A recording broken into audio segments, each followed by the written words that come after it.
अस्सलाम वालेकुम नाज़रीन, नांदेड़ उर्दू न्यूज में आपका इस्तकबाल है। चलिए जानते हैं आज की खबर।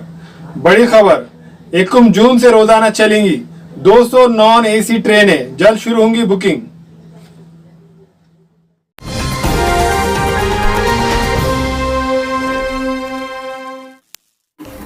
हिंदुस्तानी रेलवे ने 1 जून से 200 मजीद ट्रेनें चलाने का फैसला किया है। ये 200 ट्रेनें नॉन एसी होंगी। रेलवे के मरकजी वजीर पीयूष गोयल ने ट्वीट करके इस बात की तस्दीक की है कि गोयल के मुताबिक महकमा रेलवे 1 जून से अपनी टाइम टेबल के हिसाब से हर दिन 200 नॉन एसी ट्रेनें चलाने जा रहा है।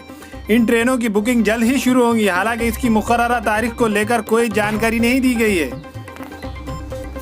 पीयूष गोयल ने ट्वीट किया कि मजदूरों के लिए बड़ी राहत, आज के दिन तकरीबन 200 स्पेशल ट्रेनें चल सकेंगी और आगे चलकर ये तादाद बड़े पैमाने पर बढ़ पाएंगी।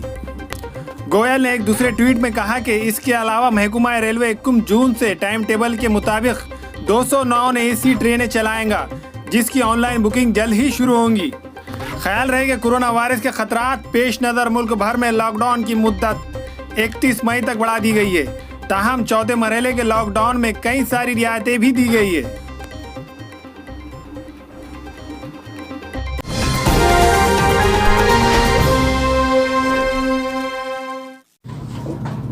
अस्सलाम वालेकुम, मैं इमरान खान। हमें उम्मीद है कि आपको हमारा चैनल अच्छा लगता होगा। लेटेस्ट न्यूज़ के लिए देखते रहिए नांदेड़ उर्दू न्यूज़, और न्यूज़ के पसंद आने पर लाइक, शेयर और सब्सक्राइब करना ना भूलें।